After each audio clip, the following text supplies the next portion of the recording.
이고니온과 루스드라 전도, 이 14장에서는 비시디아 안독에서 복음을 전하던 사도 바울이 방해하는 자들을 피해서 지금의 터키 남부 지역인 이고니온과 루스드라에 가서 복음을 전한 그런 내용이 기록이 되어 있습니다. 1절에서 7절에는 이고니온이라고 하는 동네에 가서 복음을 전했습니다. 바울과 바나바가 비시디아 안디옥을 떠나서 이고니온으로 갔는데, 이 이고니온은 비시디아 안디옥에서 동남쪽으로 140km나 떨어진 아주 먼 곳에 있었습니다. 그래서 바울과 바나바가 해당에 들어갔더니 거기서 예수 그리스도를 전파했더니 많은 사람들이 믿게 되었다 그랬습니다. 14장 1절에 보면 이에 이고니온에서 두 사도가 함께 유대인의 회당에 들어가 말하니 유대와 헬라의 허다한 무리가 믿더라. 바나바와 바울이 복음을 전할 때 기다렸다는 듯이 이렇게 많은 사람들이 믿게 된 것은 추수할 때가 되었기 때문이에요. 또 예수께서 땅끝까지 가서 복음을 전하라는 그 말씀대로 가서 전하기만 하면은 하나님께서 복음을 받을 사람을 다 예비해 놓았어요. 그런데 이 절에 보면 순종치 아니하는 유대인들이 이방인들의 마음을 선동하여 형제들에게 악감을 품게 하거늘 두 사도가 오래 있어 주를 힘입어 담대히 말하니 주께서 그들의 손으로 표적과 기사를 행하게 하여 주사 자기 은혜의 말씀을 증언하시니 그 시내에 무리가 나뉘어 유대인을 따르는 자도 있고 두 사도를 따르는 자도 있더라 그랬습니다. 복음을 전했더니 예수 그리스도를 영접하고 그리스도인이 된 사람들도 있고, 그게 무슨 소리냐 하고 오히려 복음을 반대하고 사람들을 선동해서 바울과 바나바가 전하는 복음을 전하지 못하도록 방해하고, 또 바울과 바나가 이상한 걸 전하는 사람이다 하고 악한 감정을 품도록 만들었다 그랬습니다. 복음을 반대하는 사람들은 항상 그런 식입니다. 근데 왜 그럴까요? 예수 그리스도는 빛이시라 그랬잖아요. 그러니까 우리 믿는 사람이 예수를 영접하면 나는 빛이 아니지만 내가 빛을 영접하고 내 안에 빛이 있는 거예요. 그러니까 빛이 있는 사람이 예수를 믿지 않는 사람은 흑암에 있는 사람 앞에 가면은 흑암에 있는 사람이 갑자기 빛이 닥치니까 자기 감당이 안 되잖아요. 빛의 사람들이라 빛의 사람들하고 같이 교제를 하지, 흑암이 오면은 빛이 오면 흑암을 물러가게 돼 있거든요. 그러니까 믿지 않는 사람은 믿는 사람이 제일 무서운 거예요. 이처럼 복음을 전하니까 반대하는 자들이 많이 있었지만 바울과 바나바가 그런 사람들에게 굴복하지 않고 거기에 오래 있어서 힘입어 담대히 복음을 전했다 그랬습니다. 그랬더니 하나님께서 여러 가지 사람이 할 수 없는 표적과 기사를 일어나게 해서 그걸 보고 많은 사람들이 야, 역시 예수 그리스도가 능력이 있구나, 하나님이시구나 하고 믿는 사람들이 많이 생긴 반면 또 반대하는 사람들도 생겼다 그랬습니다. 기독교 복음이 전파될 때마다 항상 이런 현상은 생기게 돼 있습니다. 믿는 자와 믿지 않는 자, 순종하는 자와 불순종하는 자, 택자와 불택자가 나뉘어져 있습니다. 전하기만 하면 다 믿으면 얼마나 좋겠어요. 그런데 평양감사도 자기 싫으면 안 한다 그러잖아요. 다른 사람 다 좋다 해도 자기는 안 믿는 사람이 있거든요. 두 사도가 큰 능력으로 표적과 이적, 기사를 막 일으키는데도 그걸 보면서도 안 믿는 사람. 그래서 택한 백성만 구원받게 되었습니다. 그런데 문제는 두 파로 나뉘어서 믿는 사람과 믿지 않는 사람이 있는데, 믿는 사람들이야 당연히 사도 바울과 바나바를 환영하고 진리의 말씀을 드리려고 애썼겠지만 그 반대 사람들은 어떻게든지 이 두 사람을 자기들과 상종하지 못하고 그 지역에서 쫓아내려고 갖은 방법을 쓰다가 5절에 보니까 이방인과 유대인과 그 관리들이 두 사도를 모욕하며 돌로 치려고 달려드니 그들이 알고 도망하여 루가오니아의 두 성 루스드라, 더베 그 근방으로 가서 거기서 복음을 전하더라 그랬습니다. 핍박하는 사람들도 믿는 사람들처럼 열심히 있는 것 같아요. 그러니까 어떻게든지 못 믿게 하고 못 전하게 하려고 온갖 수단 방법을 써서 이 바울의 일행을 핍박하니까 바울이 아이고 여기서는 이제는 그만 전하라는 게 하나님 뜻인가 보다 하고 다른 지역으로 이동을 했습니다. 그런다고 해서 아이고 이거 힘들어서 못하겠구나 하고 마가요원처럼 돌아간 게 아니고 이 지역은 지금 위험하니까 다른 지역에 가서 복음을 전하는데 그건 예수님께서 여기서 핍박하면 저 동네 가서 전하라고 하신 말씀을 순종한 거예요. 복음을 전하면 좋은 일만 있는 게 아니라 이렇게 핍박이 있습니다. 환난이 있어요. 그런데 우리가 이 복음이란 말 자체가 굿뉴스잖아요. 세상에서 제일 좋은 소식. 그러잖아요. 내일 사형당하기로 돼 있었는데 오늘 갑자기 사형을 면제해 준다. 이거보다 좋은 게 어디 있겠어요. 내일 사형당하는데 어차피 죽을 거니까 오늘 갈비 실컷 먹어. 그 소식보다 오늘 너 사형이 면제됐어. 어떤 소식이 좋을까요? 예? 내일 죽을 건데 너 원하는 대로 오늘 영화 실컷 봐. 아무리 먹을 거 자기 눈에 좋은 거 줘도 생명이 왔다 갔다 하기 때문에 나머지는 아무 상관이 없어요. 그렇기 때문에 세상에서 좋은 소식 하지만 사지 즉 지옥으로 갈 사람을 천국으로 바꿔주는 것보다 더 좋은 소식은 세상에 없는 거거든요. 그래서 이게 굿뉴스인 거예요. 그런데 이렇게 좋은 거를 전해주면은 좋다고 받는 사람이 있지만 오히려 그거를 반대하고 핍박하는 사람들이 있다니까요. 오늘 본문에 나오지 않습니까? 황해도 신천에 장계교회라고 하는 교회가 있었는데 거기에 오명신이라고 하는 집사 믿음 좋은 사람이 있었습니다. 그런데 예수 믿고 교회 다닌다는 이유 때문에 남편이 날마다 두들겨 패고 집에서 쫓겨나고 가지고 있는 성경 찬송 다 불태우고 오만 핍박을 남편이 다 했습니다. 그런데도 이 오집사는 예배당에만 가면 남편을 구원해달라고 하나님 앞에 눈물을 흘리고 날마다 기도를 했습니다. 남편이 어느 날 술이 취해가지고 집에 들어와 보니까 아니 마누라가 없는 거예요. 이거 분명히 또 이게 예배당 같구만. 이거 오늘 내가 죽일 거야 하고 예배당에 가서 보니까 부흥회가 열리고 있는데 거기 자기 마누라가 딱 앉아 있는 거야. 너 오늘 죽었다고. 예배당 안에 들어가자마자 자기 마누라 머리채를 질질 끌고 나와가지고 딥다 두들겨 팼습니다. 근데 막 비명을 들어보니까 마누라 소리가 아니에요. 이거 이상하다 해가지고 보니까 면장 마누라. 인연 죽게 됐어요. 동네 제일 유진데 면장 마누라를 두들겨 패고 머리채를 끌고 나왔어요. 그리고 이제 갑자기 전세가 역전이 돼가지고 면장 아내한테 아이고 저 잘못했습니다. 살려달라고. 아이고 한 번만 봐달라고 막. 그러니까 면장 부인이 내가 이거 고소해서 너 감옥에는 안 보내지만 앞으로 54 때리지 말으라고. 그리고 교회 나와. 그러면 내가 봐주겠다. 그랬더니 억지로라도 믿었겠죠. 그날부터 예수 믿고 교회 나가 이 사람 후에는 집사가 되었다. 그런 예화가 있어요. 만약에 그때 두들겨 맞고 고소했으면 그 사람은 구원 못 받았을 거예요. 그런데 복음을 위해서 두드려 맞았어도 참으니까 한 사람 구원했잖아요. 그러니까 구원한다는 게 이런 희생이 따르는 거지 그냥 말로 예수 믿으세요. 천국 가세요 한다고 좋게 말 들으면 얼마나 좋겠어요. 그런다가 우리 주 예수 그리스도께서 땅끝까지 가서 복음 전화를 하지도 않아요. 그냥 뭐 책으로 한 장 보내면 다 보고 예수 믿을 텐데. 기독교가 초기에 전해졌을 때 여러 종류의 여러 부류의 목사들이 많이 있었는데 김익도라고는 깡패 목사가 있었습니다. 아주 훌륭한 분이에요. 교회도 엄청나게 많이 세우고 부흥회를 인도하기 위해 가지고 이제 고개를 넘어가는데 너무 더워서 산꼭대기에 이제 고개 제일 마루에 올라가서 딱 앉아서 우통을 벗고 앉아가지고 연실 부채질을 하고 있는데 술주정뱅이가 오더니 왜 너 나보다 먼저 올라왔어 하면서 그냥 까닭 없이 막 사람을 패는 거예요. 자기보다 먼저 왔다고. 그러니까 한참 맞다가 김익도 목사님이 그 주정뱅이 보고 다 때렸어? 그러니까 주정뱅이가 다 때렸다. 왜? 그러니까 예수는 내가 믿고 복은 자네가 받았네. 나 김익두야. 그러니까 이 사람이 사색이 돼가지고 이름만 들어도 누군지 다 알거든요. 아이고 오늘 내가 제삿날이구나.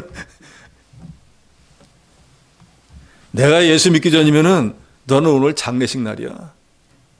내가 예수 믿은 덕에 너 오늘 산 줄 알아. 그러니까 추정병이가 머리를 땅에 대고 뭐 100배 사절하면 이거 어떻게 할까요? 어떻게 할까요? 하니까 나 따라와. 해가지고 부흥에 데려가서 앞자리에 앉히고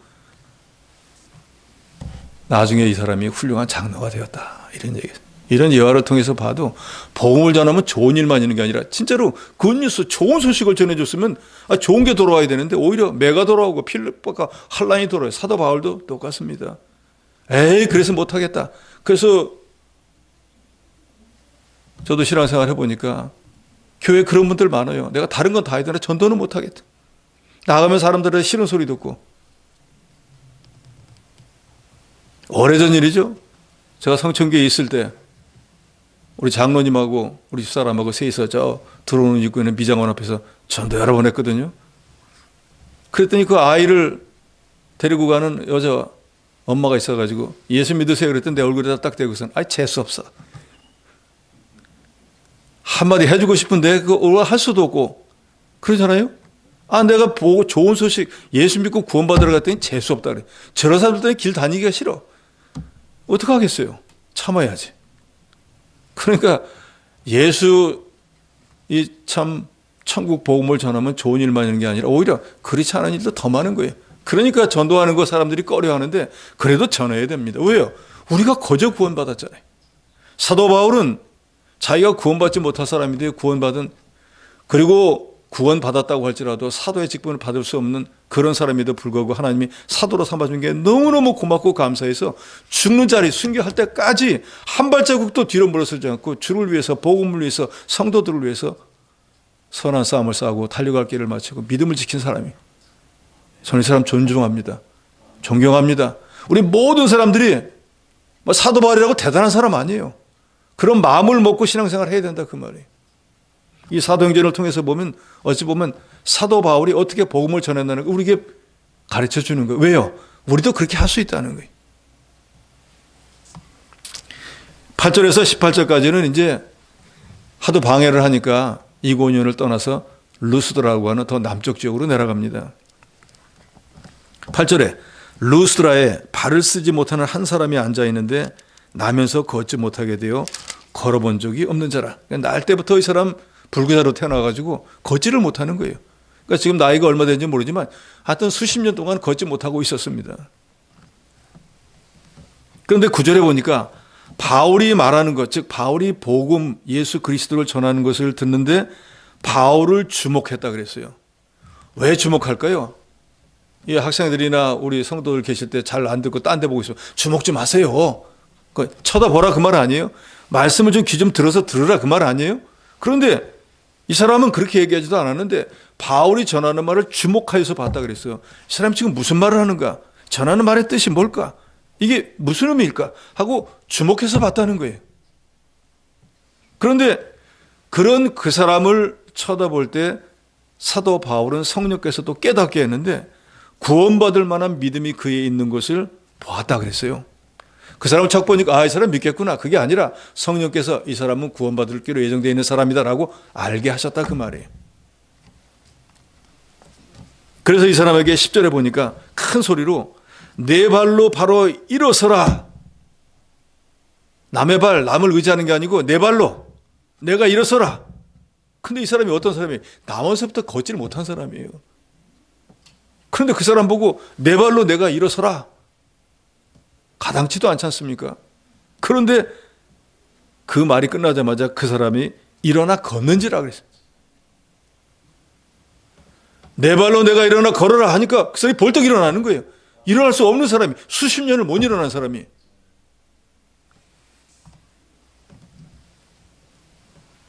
그럼 이 사람은 어떻게 이렇게 걷게 되었을까? 이 사람이 걷게 된 것은 말할 것도 없이 하나님께서 이 사람을 구원하기로 예정되어 있었기 때문이고 또 그에게 구원받을 만한 믿음이 있었기 때문에 이게 중요한 거예요. 구원받을 만한 믿음, 하나님의 은혜를 받을 만한 믿음, 이게 있어야 된다 그 말이에요. 어느 때나 하나님의 말씀을 그 말씀을 받는 그때 자기에게 직접 주시는 하나님의 말씀으로 받을 때 성령의 역사가 임하는 것입니다. 그래서 우리가 말씀을 사모해야 되는 이유가 여기에 있는 거예요. 무슨 말씀을 줄까? 오늘 말씀의 뜻이 뭘까?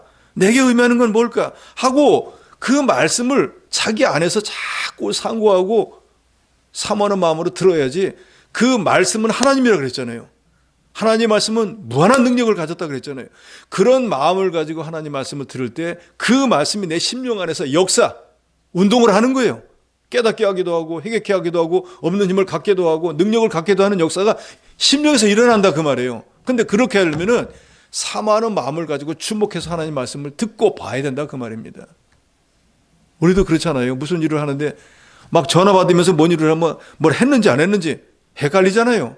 그러지만 정말로 자기가 원하는 건 막 전심전력 누가 뭐라고 해도 안 듣고 그 일만 하잖아요. 그럴 때 일의 효과도 있고 그럴 때 능률도 있는 거 아닙니까? 하나님은 사모하는 영혼 만족해 줍니다. 줄인 영혼 어떻게 해주죠? 좋은 것으로 채워줍니다. 바울을 통해서 주시는 복음의 말씀 그 동네 사람들 다 듣던 얘기예요. 앉은 베개만 특별히 내가 너한테만 이거 다른 사람에게 말하는 건데 들려줄게 한 게 아니라 그 말이에요. 그 주변의 모든 사람 다 같이 듣는 거예요. 그런데 역사는 앉은 베개에 일어났다 그 말입니다. 데살로니가 교회는 바울로부터 겨우 세 안식일 3주 내도록 배웠다 그래도 3, 7은 21일 주일만 배웠다 그러면 3일 밖에는 하나님의 말씀을 배우지 않았습니다. 그런데 그 사람들은 하나님의 말씀을 받을 때 그 시간에 하나님께서 자기들에게 주시는 말씀으로 직접 주시는 말씀으로 받았다 그랬어요. 그랬더니 그 교회에는 성령이 역사해서 믿음의 역사도 있고 사랑의 수고도 있고 소망의 인내가 있는 마게도냐 아가에서 소문난 교회가 되었다 그랬어요. 그런데 바울에게 책망을 받던 고린도 교회는 1년 6개월 동안이나 가르쳐요. 여기는 세 안식일밖에 안 가르쳤는데 비교할 수 없이 많이 하나님 말씀을 들었는데 당파 하나 짓고 우상 섬기고 싸우고 다투는 교회들. 그러니까 얼마나 오래 배웠냐도 중요할 수 있지만 얼마나 정신을 차리고 배웠느냐도 중요한 거예요.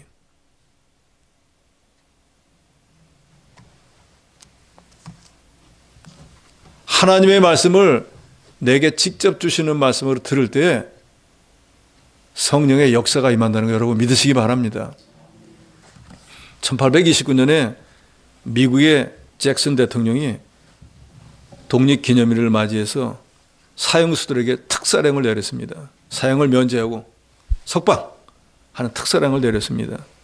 그래서 우체국 살인 강도 사건으로 사형을 선고받고 사형을 앞에 두었던 조지 윌슨이라고 하는 사람에게도 역시 같은 혜택이 돼서 특사령이 내렸습니다.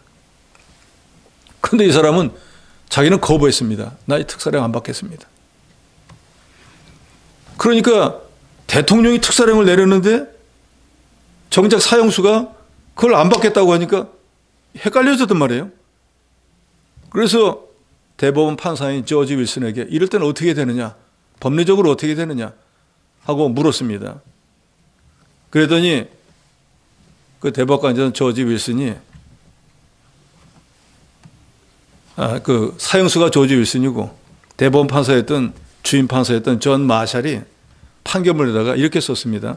특사령이란 본인의 수락 여부에 따라 효력이 달려있는 한 장의 종이에 불과하다. 죽을 사람이 용서를 거부하는 것은 드문 일이다. 그러나 본인이 거절한 이상 이 특사령의 효력은 무효다. 그러니까 너 사형 면제하고 집에 가 했는데 난 가기 싫어요. 이거 안 받겠습니다. 그러면 무효라 그 말이에요. 그래서 이 사람이 결국 특사령을 받고 그냥 감옥에서 나갔으면 살 건데 나가지 않겠다고 해가지고 스미소니언 잡지에 의하면은 교수형에 처해졌다 그래요. 내 발로 일어서라 하는 하나님 말씀을 받는 사람은 일어설 수 있지만 내가 환자인데 어떻게 일어나? 걸어본 적이 없는데 나보고 명령만 하면 내가 일어날 수 있나? 하고 사람의 말로 받고 순종하지 않는 사람은 일어나지 못하는 거예요. 여러분, 우리가 하나님의 말씀을 정말로 목사를 통해서 전해지는 말씀이라고 해도 사람의 말로 받으면 아무 역사도 안 일어나요. 너는 잘하냐? 그럼 내가 해봐라. 그런 마음을 갖고 받으면 아무 역사도 없는 거예요. 그렇지만 저 사람을 통해서 하나님이 내게 말씀하시는 거 하나님의 말씀으로 받으면 믿음의 역사가 일어난다 그 말이에요. 사렙다 가부가 아들하고 둘이서 떡 한 덩이 맞고 죽으려고 하는데 엘리사가 뭐라고 합니까? 엘리야가 나를 위해서 떡을 한 장 먼저 갖고 와라. 그러면 하나님의 말씀이 엘리야의 말이 아니에요. 하나님의 말씀이 내 병에 기름이 닿지 않고 마르지 않고 내 통에 가루가 닿지 않을 거다. 엘리야가 말했지만 하나님께서 그런다고 말씀한 거를 사렙다 가부는 그대로 믿었어요. 하나님 말씀으로. 그랬더니 3년 6개월 동안 정말로 그런 일이 일어났다 그 말이에요. 그런데 그걸 엘리야의 말로 믿으면 아이고 사기꾼 나는 못 믿어 하면은 자기 원래 계획한 대로 아들하고 떡 한 덩이씩 만들어 먹고 죽었을 거예요. 하나님의 말씀을 어떻게 듣느냐, 이게 내게 어떤 하나님의 성령의 역사가 일어나냐가 달려있는 거예요. 그러니까 저도 여러분도 하나님 말씀을 들을 때는 빼거나 더하지도 말고 그저 아멘으로 받으시기 바랍니다. 그러면 믿음의 역사가 일어나는 거예요. 그걸 자기가 계산해서 이거 빼고 저거 빼고 다 뜯어 발겨버리니까 생명이 다 죽어버린 말씀이 되니까 아무 능력의 역사도 없는 거예요. 아무리 사용을 면제시켜 준데도 자기가 안 하겠다면 죽을 수밖에 없는 거잖아요. 이 루스라의 안전뱅이를 일으켜 세운 일을 통해서 우리가 알아야 되는 것은 바로 하나님의 말씀을 받을 때 우리가 사람의 말로 받지 말고 하나님의 말씀으로 받으면 믿는 자 속에서 역사는 역사가 안전뱅이는 물론 저와 여러분에게도 임한다는 걸 저 여러분이 믿어야 됩니다. 11절에서 18절에는 이런 일이 일어나고 나니까 그 동네 사람들이 아니 저 날 때부터 안전뱅이가 어떻게 저렇게 걸을 수가 있어. 저 사람이 내가 일어나 걸으라니까 벌떡 일어나는 거야. 이 사람 신이다 신. 그렇지 않고서는 이런 일이 있을 수가 없다 하면서 갑자기 바울과 바나바를 막 신으로 대접을 하는 거예요. 11절에 무리가 바울이 한 일을 보고 루가오냐 방언으로 소리질러 이르되 신들이 사람의 형상으로 우리 가운데 내려오셨다 하며 바나바는 제우스 바울은 그 중에 말하는 자문은 헤르메스라고 하더라 하면서 바나바는 이 헬라에서 제일 높은 신인 제우스, 그리고 바울은 말을 잘하니까 헤르메스다 하면서 이 사람이 제우스야, 이 사람이 헤르메스가 지금 우리한테 와가지고 이 안전뱅이를 낫게 한 거야 하면서 13절에 시외 제우스 신당의 제사장 이소와 화한들을 가지고 대문 앞에 와서 무리와 함께 제사를 드리라 그랬다 그랬어요. 그러니까 신이 오셨으니까 이 신들 앞에 제사를 지내겠다 하고 하니까 바울과 바나가 보니까 막 기가 막힌 일이에요. 그런데 언뜻 잘못 생각해 보면은 바울과 바나바가 이 동네 사람들이 자기를 신이라고 생각할 때 가만히 있는 거예요. 예를 들어서. 그래서 너희들은 이제 예수를 믿어야 돼. 예수 믿어야 구원받아. 라고 하면 그 사람들이 예수 믿겠죠. 그런데 얼마 지나고 나면은 바울과 바나바가 신 아닌 거 드러나요. 그러면 그때 억지로 신이 예수를 믿어야지 해갖고 믿었다고 할지라도 그 사람 거짓말이니까 그 신도 거짓말이라 안 믿게 되는 거예요. 더더욱이 자기가 신도 아닌데 하나님의 영광을 자기가 대신 차지하면 이전에 헤롯이 자기가 왕인 척 하나님인 척 하다가 충이 먹어 죽은 것처럼 하나님의 재앙을 받게 됩니다. 그러니까 옳은 건 옳다고 아닌 건 아니라고 해야 돼요. 이전에 제가 지방에서 심할 때 믿음 좋은 집사님이에요. 아이들도 잘 돌보고 뭐 하여튼 여러 면에 훌륭해요. 그러니까 그렇게 아이들도 잘 돌보고 돕기도 잘하고 하니까 어느 집 가면은 모든 분이 아이고 장로님 오셨네 그러는 거예요. 집사인데. 그러면 아이고 저는 장로님 아니고 집사예요 라고 되는데 가만히 있더라고 보니까. 괜찮으니까 듣기가. 그러니까 결국 나중에 말로가 별로 안 좋아요. 옳은 건 옳다고 아닌 건 아니라고 해야지 가만히 자기가 그 위치에 있지도 않으면서 그 대우를 받으려고 하면 안 되죠. 그래서 바울은 바나바는 자기들을 제우스라고 하고 헤르메스라고 하고 신으로 막 여길 때 그걸 이용해가지고 복음을 전하는 게 아니라 분명히 말합니다. 아닌 건 아니고 옳은 건 옳은 거고 그런 건 그러다고 얘기해야 돼요. 예수님께서는 말씀하셨잖아요. 옳다 아니라 옳은 것과 아닌 걸 구분해야 됩니다. 세상은 안 그렇죠. 세상은 대충 두리뭉실해야지 사람들하고 관계도 좋고 호박처럼 둥글둥글 살잖아요. 그러나 믿음의 세계는 그게 아닙니다. 믿음의 세계는 선악을 구분해야 돼요. 15절에 여러분이요 어찌하여 이러한 일을 하느냐. 우리도 여러분과 같은 성정을 가진 사람이라. 여러분에게 복음을 전하는 것은 이런 헛된 일을 버리고 천지와 바다와 그 가운데 만물을 지으시 살아계신 하나님께 돌아오게 하렵니다. 우리가 이런 이적과 기사를 일으킨 것은 바로 이런 능력을 우리에게 주신 우리 주 예수 그리스도를 너희도 믿고 천국 백성이 되게 하려고 하신 일이야. 저 사람이 난 것도 바로 그런 것이야 하면서 예수를 구주로 믿으라고 오히려 자기들이 그 사람들이 생각하듯이 신이 아니고 너희들과 똑같은 마음과 이런 모든 것들을 가진 사람이라고 증거합니다. 그래서 16절 예에 보면 하나님이 지나간 세대, 즉 복음이 도래하기 전까지는 그 사람들이 우상을 믿고 했어도 그냥 내버려 뒀어요. 모르니까.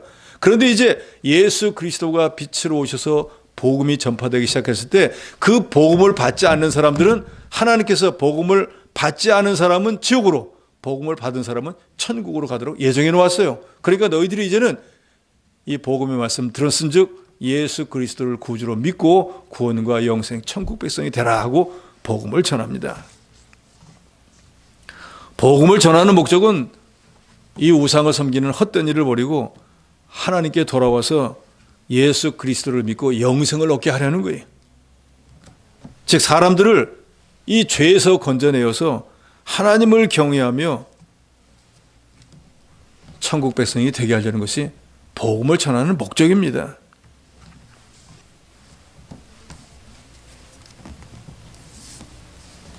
그래서 안전뱅이를 이렇게 세우기도 하고 많은 사람들을 복음을 전하니까 또다시 이고니온에서 있었던 핍박이 다시 일어납니다. 19절에 유대인들이 안디옥 이고니온에서 와서 무리를 충동하니 그들이 돌로 바울을 쳐서 죽은 줄 알고 시외로 끌어낸지라 그랬습니다.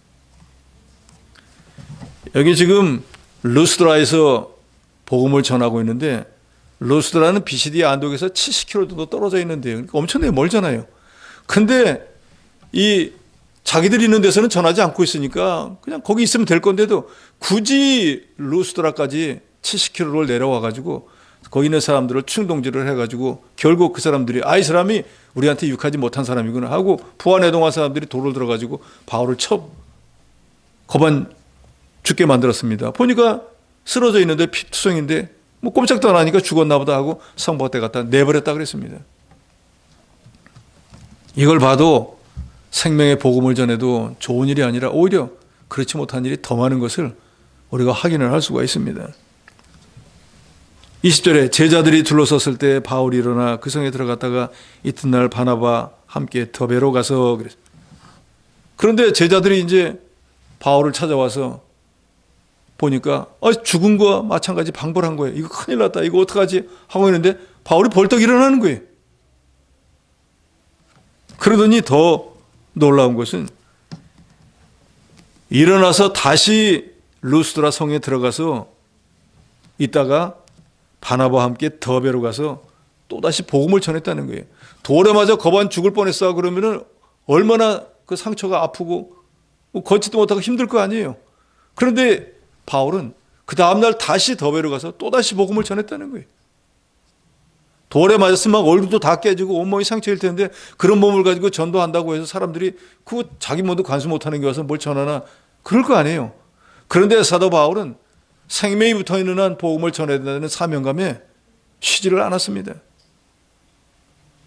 이게 바울이 예수님이 회개심 시키기 전에 이 바리새파에 있을 때 사도 바울이 다른 영갑자보다 더 열심히 있었더니 바로 이런 거예요.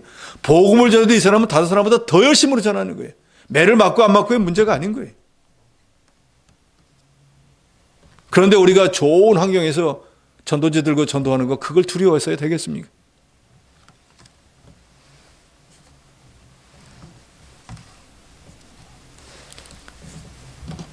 (21절에) 복음을 그 성에서 전하여 많은 사람을 제자로 삼고 루스드라, 이고니온, 안디옥으로 돌아가서 제자들의 마음을 굳게 하여 이 믿음에 머물러 있으라 권하고 또 우리가 하나님 나라에 들어가면 많은 환난을 겪어야 할 것이라.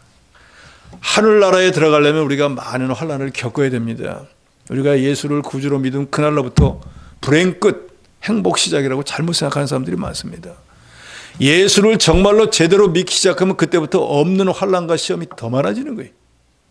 하나님에게서도 여러분 한번 봉사 제대로 한번 해보세요. 전심전력해서 하나님을 섬겨보세요. 환난 많습니다. 핍박 많습니다.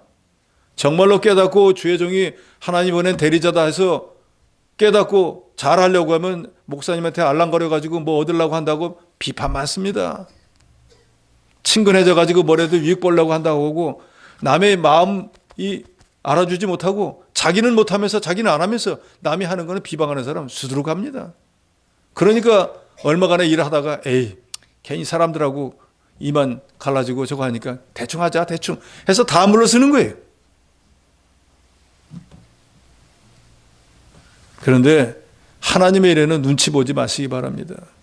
하나님께 인정을 받아야죠. 사람께 인정받는 게 아니잖아요. 회사 생활할 때는 사람에게 인정받아야죠. 그러니까 사장 눈에 들도록 일해야죠. 하나님의 교회에서는 사람의 눈에 드는 게 아니고 하나님 눈에 인정받으려고 애쓰셔야 됩니다. 그러려면은 사람들은 다 게을러 빠지잖아요. 자기는 안 하면서 남의 일에 참견을 하고 자기는 안 하면서 남이 뭐 하면은 자기보다 앞서가면 싫어합니다. 그러니까 당연히 환난이 있죠. 예수께서도 그러잖아요. 원수가 품 안에 있다 그랬어요. 같이 믿는 사람이 원수가 될 때가 많습니다. 그래서 저도 이전에는 그 말씀의 뜻을 깨닫지 못했지만 지금은 깨닫는 게 친온다는 말이 있잖아요. 자기보다 신앙이 좀 높은 사람들하고 사귀어야 돼요. 예? 그래야지 점점 넓어요. 저는 바지 잘 못 두는데 두는 사람들이 그래요. 하수하고 고수가 두면 하수는 고수를 금방 닮아갑니다. 그런데 고수는 진보가 없어 떨어져요. 믿음의 세계도 똑같아요. 나보다 더 믿음이 좋고 더 봉사 많이 하고 더 교회를 아끼고 더 성도들을 사랑하는 사람하고 사귀어 보세요. 무언가 좋은 영적 이익을 얻을 수가 있어요.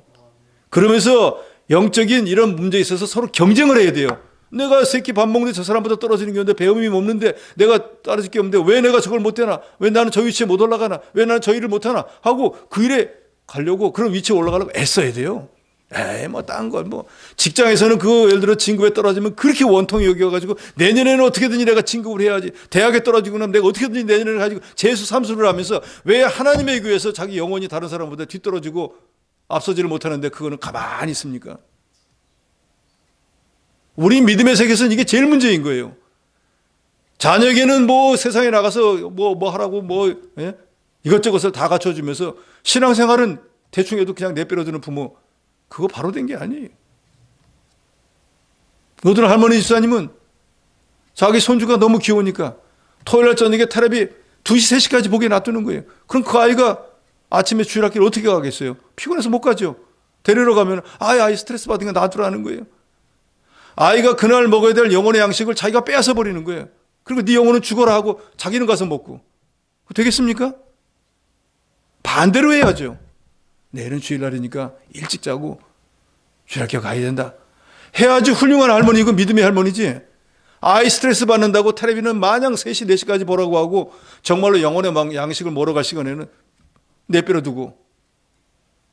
되겠냐 그 말이에요. 그러니까 그 아이가 어떻게 되겠어요? 얼마 있다가 보면 신앙생활 안 합니다. 할머니 가르치는데. 하늘나라에 들어가려면 많은 환난을 겪어요.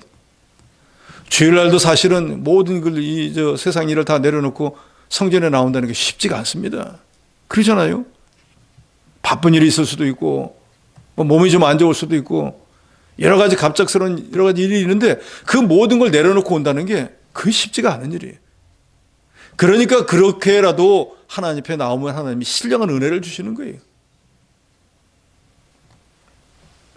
그러면 왜 사도 바울은 우리가 천국에 들어가는 것은 믿음으로 가는데 왜 천국에 가는데 많은 환난을 겪어야 된다고 말하는가? 앞뒤가 좀 맞는 얘기 같잖아요. 믿음으로 구원받아서 천국에 가는데 왜 환난을 받아야 될까? 있는 환난도 하나님이 면제를 시켜줘야지. 제일 큰 이유는 우리가 예수를 구주로 믿는다라고 하면은 하나님을 아는 지식이 100가지라고 하면 그 한 가지예요. 그러죠? 제일 기초, 세상 말로 센 기초. 예수를 믿어야 구원받고 사죄함을 받고 천국 백성이 되는 거예요. 그런데 그거보다 알아야 될 게 99가지가 남아있어요. 예?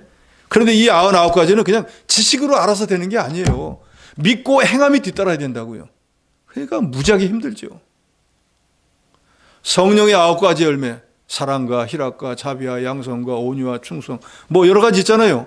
그 제일 마지막에 보면 절제니라 하고 나오잖아요. 그 열매 맺히려고 보세요. 거저되는 거 하나도 없습니다. 절제가 뭐예요? 자기를 단속하는 거잖아요. 막 욕심이 나오려고 하면 안 나오도록. 어떻게 안 나와요? 어떻게 안 참습니까? 기도해서 성령의 능력으로 참아야 되잖아요. 자꾸 연습하지 않으면 절대로 안 돼요. 사랑하라, 사랑하라. 성경 신구약이 다 사랑이다. 지식으로 다 알아요. 그러나 정말로 성도를 사랑한다고 하면 허물을 덮어주고 죄를 가리워줘야 되는데 그런 사람 몇 사람이나 됩니까? 남이 뭐 있다고 하면 없는 것까지 다 끌어내가지고 교회 안에서도 비판하고 그렇지 않습니까? 정말로 사랑한다고 하면은 내 자녀가 뭘 잘못해도 자녀이기 때문에 다 봐주잖아요. 왜요? 사랑하니까. 조건이 없어요. 내 새끼니까.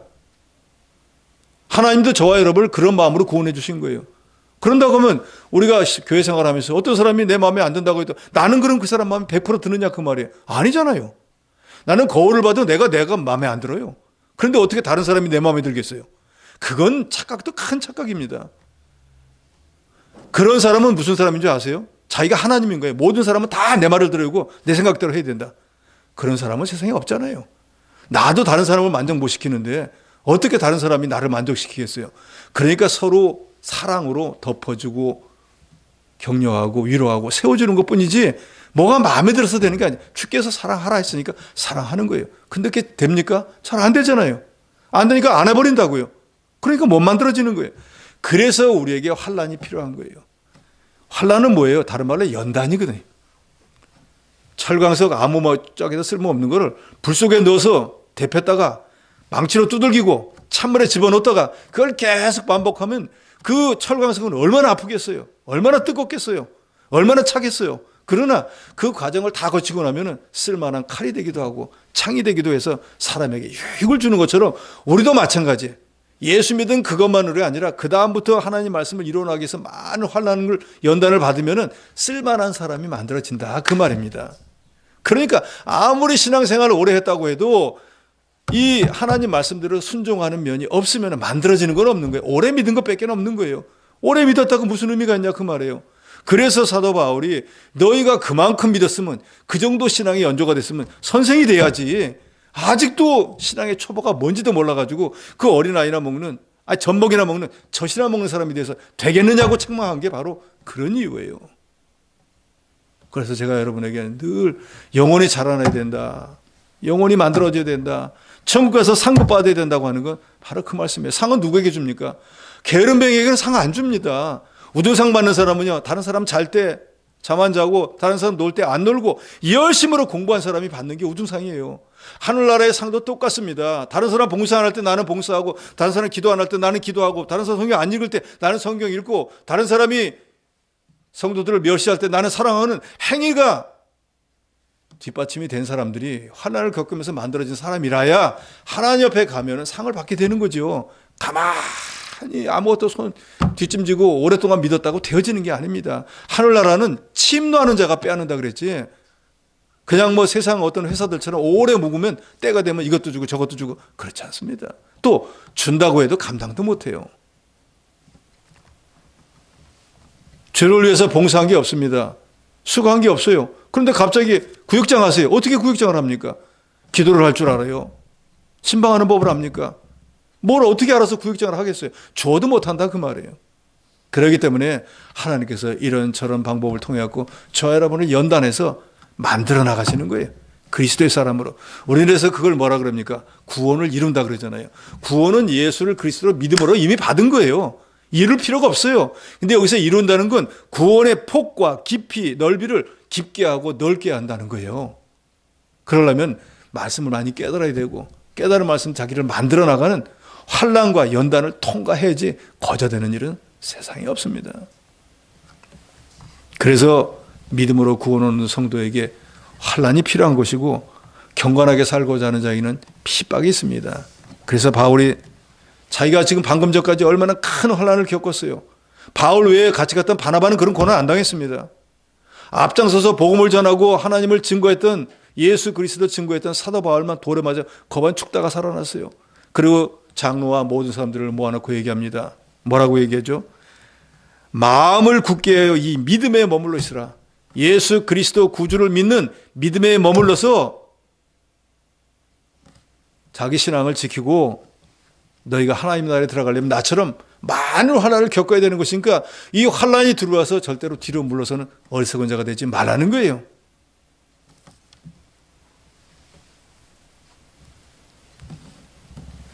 어떤 사람이 페이스북에다가 이런 글을 써놨더라고요. 나는 넘어져도 하나님 앞으로 넘어진다. 너무너무 훌륭한 말이잖아요. 뒤로 물러서는 거는 넘어져도 뒤로 넘어지면 물러선 거예요. 그러니까 넘어져도 하나님 앞으로 넘어지시기 바랍니다. 한 발자국을 가도 하나님 앞으로 가세요. 뒤로 가는 건 세상으로 가는 거예요. 하나님 앞으로 가야 한 번이라도 진보한 것이고 한 발자국이라도 더 나가야 만들어지는 거예요. 이 14장에서 사도 바울이 우리에게 주는 교훈은 다른 게 아니라 바로 이 말씀입니다. 예수 그리스도를 믿는 믿음에서 절대로 벗어나지 말고 자기 믿음을 지키면서 하나님의 나라에 들어갔다는 이런 수많은 환난과 시험이 있는 거, 연단이 있는 것을 우리가 계산하고 올 것이 왔다 하고 믿음으로 잘 통과해서 만들어져서 주님 앞에 가라는 것입니다. 제가 여러분에게 전하는 하나님의 말씀도 바로 그렇습니다. 저도 열심히 해가지고 하나님 앞에 가서 상을 받아야죠. 또 저에게 하나님 말씀을 배운 여러분도 말할 것 없이 하늘나라에 갔을 때 다 같이 하나님의 칭찬도 받고 상급도 받고 존귀와 영광도 누리는 그런 여러분이 되시기를 주의 이름으로 축원합니다.